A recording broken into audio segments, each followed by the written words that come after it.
Hello friends, welcome back to your favourite channel. तो आज हम करने जा रहे हैं क्लास 6 साइंस का जो हमारा चैप्टर है 8। ये उसका पार्ट 3 है और लास्ट वीडियो है हमारी थ्योरी कॉम्प्रिहेंसिव पार्ट में।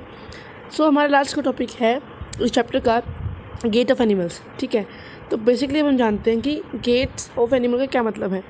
तो गेट्स यानी कि the different patterns of the movement of the animal due to the differences in their skeletal structure are called the gaits of animals। एक तरीके से जो किसी भी एनिमल की मूवमेंट का जो स्टाइल है, जो स्ट्रक्चर है, उसे हम बोलते हैं गेट्स ऑफ एनिमल्स। ठीक है, नेक्स्ट अब हम बात करने वाले हैं हर एक एनिमल के, जैसे अर्थवॉर्म है, ठीक है, फिश है, बर्ड है, उन सब के गेट के बारे में। Earthworm doesn't have any internal skeleton. Earthworm के पास कोई इंटरनल स्केलेटन नहीं होता है, बस मसल्स होती हैं। The body is made up of many rings joined end to end and muscles attached to these rings help to extend and shorten the body।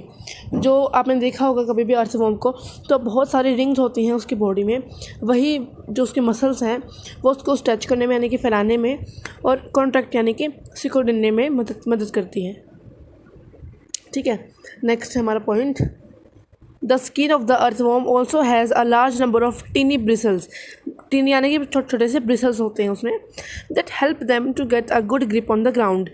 जो उनकी ग्रिप ग्राउंड में जो हो, पकड़ जो ग्राउंड में हो, वो उसे अच्छा करने के लिए उनकी बॉडी पे टीनी ब्रिस्टल्स होते हैं। ठीक है, repeated extension and the contraction of the body muscles enable the earthworm to move through the soil.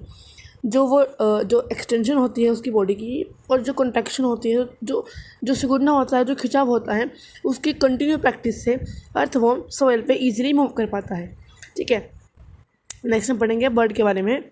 The birds have a special skeleton and muscular structure that help them to fly. उनके पास एक special skeleton होता है, ठीक है, और एक muscular structure अलग होता है जो उनको फ्लाई करने में, उड़ने में हेल्प करता है। ठीक है, द फोर लिम्स, जो उनके फोर लिम्स होते हैं, जो अपने पहले क्लासेस में पढ़े हैं, are modified to become wings. जो उनके फोर लिम्स होते हैं वो मॉडिफाइड होते हैं यानी कि एक तरीके से फुल अपडेट होते हैं to become wings. And the bones inside are hollow, और जो अंदर वाली बोन्स होती हैं वे होलो होती हैं यानी कि खोखली होती हैं। टू सूट फ्लाइंग, जो कि उड़ने में, फ्लाई करने में हेल्प करें।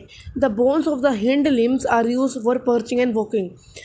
उनकी जो हिंड लिम्स होती हैं, हिंड लिम्स की जो बोन्स होती है पर्चिंग यानी कि बैठने के लिए एंड वॉकिंग यानी कि चलने के लिए हेल्प करती हैं।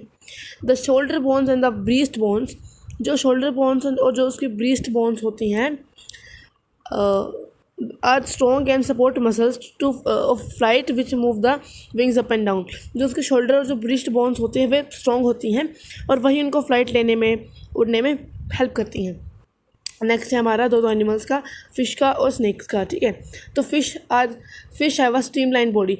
स्ट्रीमलाइन बॉडी होती है कुछ इस तरीके की, जो जैसे कि एक बोट होती है वैसे ही। ठीक है, that help them swim with the least resistance.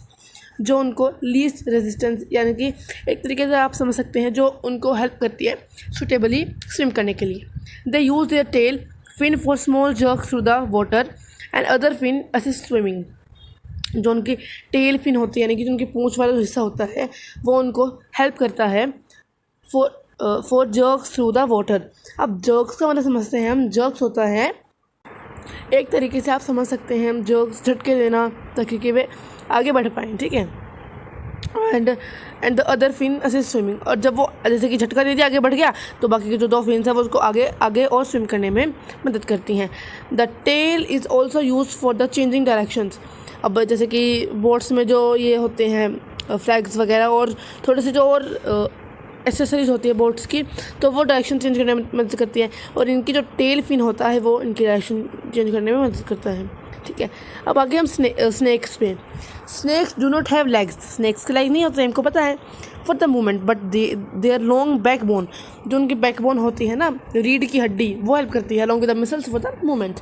Muscles के साथ उनकी बैकबोन होती है, उनकी जो बैकबोन होती है वो मसल्स के साथ वर्क करती है, तब जाके उनकी मूवमेंट पॉसिबल होती है। ठीक है, next, their body curves into many loops which give them a forward push by pressing against the ground.